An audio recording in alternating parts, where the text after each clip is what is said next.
اور اپنے میں سے 2 منصف مردوں کو گواہ کر لو، اور اے گواہو اللہ کے لیے درست گواہی دینا۔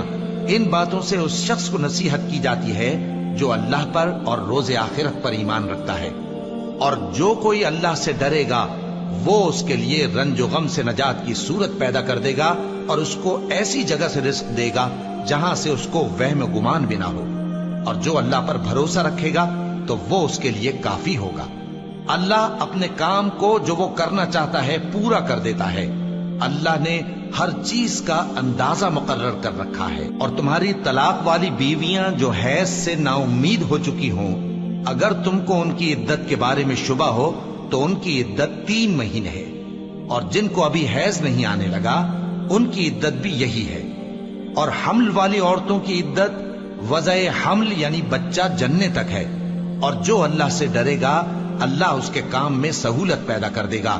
یہ اللہ کا حکم ہے جو اس نے تم پر نازل کیا ہے، اور جو اللہ سے ڈرے گا وہ اس سے اس کے گناہ دور کر دے گا اور اسے اجر عظیم بخشے گا۔